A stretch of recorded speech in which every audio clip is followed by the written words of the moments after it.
दोस्तों, आपने पौराणिक गाथाओं में दैत्यों के बारे में सुना होगा, जिनकी भूख इतनी विशाल होती थी कि वह गांव के गांव खा जाते थे। ब्रह्मांड में भी कुछ ऐसे खगोलीय पिंड हैं जिनकी भूख उन दैत्यों के समान अनंत होती है। इनका गुरुत्वाकर्षण बल इतना स्ट्रॉन्ग होता है कि वह अपने पास आने वाले सभी खगोलीय पिंडों को निगल लेते हैं। यहाँ तक कि प्रकाश भी उनके गुरुत्वाकर्षण बल से बचकर नहीं निकल पाता, जिसके कारण ये दिखाई नहीं देते। इसलिए इन खगोलीय पिंडों को ब्लैक होल कहा जाता है। लेकिन ये ऐसा व्यवहार क्यों करते हैं और आखिर इनका निर्माण कैसे होता है और क्या ब्लैक होल्स का भी अंत होता है? इन सब सवालों के जवाब जानेंगे हम आज के इस एपिसोड में। तो मेरा नाम है अनिरुद्ध और चलिए शुरू करते हैं आज का यह एपिसोड।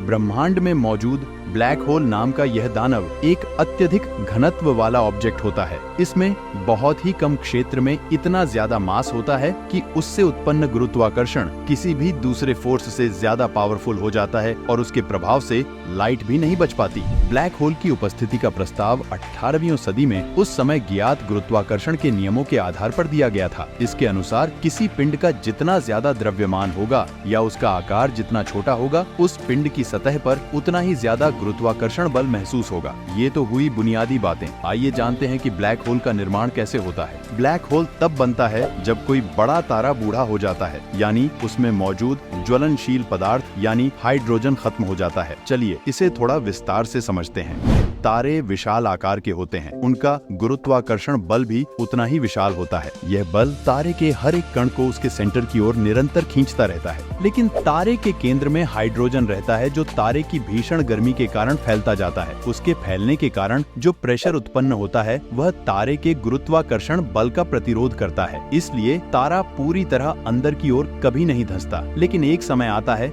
जब तारे के अंदर मौजूद हाइड्रोजन खत्म हो जाता है और गुरुत्वाकर्षण बल को रोकने के लिए हाइड्रोजन गैस का प्रेशर मौजूद नहीं रहता। हवा निकल जाने पर गुब्बारा जिस तरह सिकुड़ जाता है, उसी तरह तारा भी सिकुड़ जाता है। यदि तारा लगभग सूर्य के आकार का हुआ तो वह सिकुड़कर लगभग 100 किलोमीटर व्यास वाले पिंड में बदल जाता है। इससे अधिक छोटे आकार में उसे दबाने के लिए उस तारे में पर्याप्त गुरुत्वाकर्षण बल नहीं होता। अब उस तारे को न्यूट्रॉन स्टार कहा जाता है। वह अरबों वर्षों तक जीवित रहकर धीरे धीरे अपनी ऊष्मा और ऊर्जा खोता रहता है। यानी कि ब्लैक होल बनने के लिए हमारे तारे का आकार बहुत छोटा है। ये कभी ब्लैक होल नहीं बन सकता। पर यदि तारा हमारे सूर्य से लगभग 3 से 5 गुना बड़ा हुआ तो उसका गुरुत्वाकर्षण बल इतना ताकतवर होता है कि इस तरह उसके अंदर की ओर धंसने का प्रोसेस लगातार चालू रहता है। और एक वक्त ऐसा आता है जब पूरा का पूरा तारा दबकर धूल के एक कण से भी छोटे आकार का हो जाता है और वह पूर्णतः गायब भी हो जाता है। ऐसी अवस्था में पहुंचे तारे को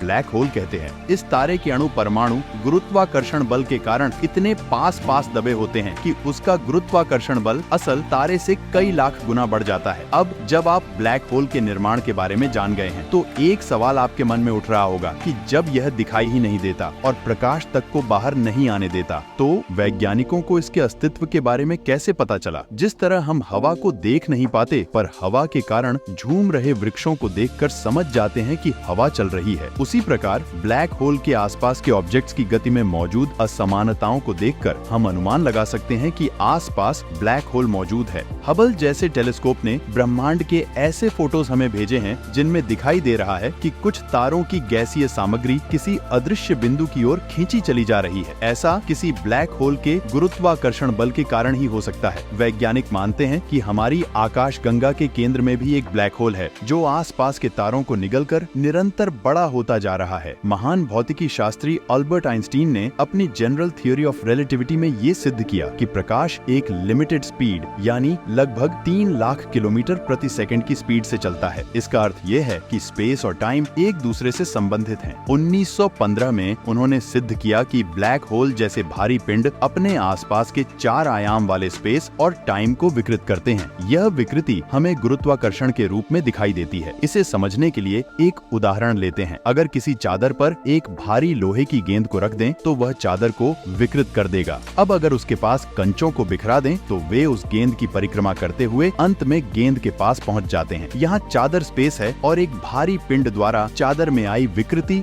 गुरुत्वाकर्षण बल। इससे हमें यह भी पता चलता है कि ब्लैक होल के बाहरी ऑर्बिट में समय भी धीमा हो जाता है। इसे हम विस्तार से किसी और एपिसोड में समझेंगे। अब अगला सवाल ये उठता है कि ब्लैक होल के अंदर क्या होता है। इसका एक साधारण सा उत्तर है कि हमें नहीं पता, क्योंकि इसका गुरुत्वाकर्षण बल प्रकाश तक को खींच लेता है, इसलिए यह दिखाई ही नहीं देता। हम केवल यह जानते हैं कि इसके बाहर क्या होता है। जब तक हम इवेंट होराइजन तक न पहुंच जाए, हम ये नहीं कह सकते कि इसके अंदर क्या होता है। आइए पहले इवेंट होराइजन को जान लेते हैं। ये एक बाउंड्री होती है जो ब्लैक होल के चारों ओर होती है, और इसको पार करने के बाद वापस आना इम्पॉसिबल है, क्योंकि इवेंट होराइजन से बाहर आने के लिए हमारी एस्केप वेलोसिटी प्रकाश की रफ्तार से ज्यादा होनी चाहिए, जो कि असंभव है। अगर आप एस्केप वेलोसिटी को नहीं समझते तो चलिए इसे इस उदाहरण के जरिए समझते हैं। अगर हमें किसी सैटेलाइट को पृथ्वी के गुरुत्वाकर्षण बल से बाहर निकालना है तो हमें इसे कम से कम 11 किलोमीटर प्रति सेकंड की रफ्तार से उड़ाना पड़ता है। मंगल आदि ग्रहों तक सैटेलाइट भेजने के लिए हमें पृथ्वी के गुरुत्वाकर्षण को पार करना पड़ता है। अब मान लीजिए कि आपको सूर्य के गुरुत्वाकर्षण से किसी उपग्रह को अंतरिक्ष में निकालना है। सूर्य पृथ्वी से कई गुना भारी है और उसका गुरुत्वाकर्षण बल भी पृथ्वी से कई गुना ज्यादा है। इतने स्ट्रॉन्ग गुरुत्वाकर्षण बल में किसी सैटेलाइट को अंतरिक्ष में पहुंचाने के लिए उपग्रह को 618 किलोमीटर प्रति सेकंड की रफ्तार से उड़ाना पड़ेगा। अब एक ब्लैक होल की कल्पना कीजिए जो सूर्य से भी कई गुना भारी होता है, यानी उसका गुरुत्वाकर्षण बल भी सूर्य के गुरुत्वाकर्षण बल से काफी ज्यादा होगा। इसका मतलब यह हुआ कि उससे किसी सैटेलाइट को अंतरिक्ष में पहुंचाने के लिए सैटेलाइट को 618 किलोमीटर प्रति सेकंड से कई गुना ज्यादा रफ्तार से उड़ना होगा। अब भौतिकी का एक सिद्धांत है कि कोई भी वस्तु प्रकाश की रफ्तार से अधिक तेज नहीं चल सकती। प्रकाश की रफ्तार 3 लाख किलोमीटर प्रति सेकंड है। इसका मतलब यह हुआ कि ब्लैक होल से किसी चीज का बाहर निकलना असंभव है, यहाँ तक कि प्रकाश का भी, क्योंकि प्रकाश की रफ्तार भी ब्लैक होल के गुरुत्वाकर्षण बल को पार करने के लिए आवश्यक रफ्तार से कम पड़ जाती है। ब्लैक होल इतना भूखा होता है कि अपने पास मौजूद हर खगोलीय पिंड को वह अपनी ओर खींच लेता है और अंदर पहुंचते ही उस पिंड का नामो निशान मिट जाता है। उसे निगलने के बाद इसकी शक्ति और बढ़ जाती है, क्योंकि उसके मास में उस पिंड का मास भी जुड़ जाता है, जिससे उसका गुरुत्वाकर्षण बल बढ़ जाता है। खगोल शास्त्री मानते हैं कि ब्लैक होल ब्रह्मांड के निर्माण और अंत के संबंध में जानकारी दे सकते हैं। ब्रह्मांड के निर्माण के संबंध में कई थ्योरीज हैं, जिनमें 2 प्रमुख हैं। एक थ्योरी के अनुसार यह माना जाता है कि शुरू में ब्रह्मांड की सारी सामग्री एक विशाल पिंड के रूप में मौजूद थी, जिसमें आज से लगभग 14 अरब साल पहले विस्फोट हुआ,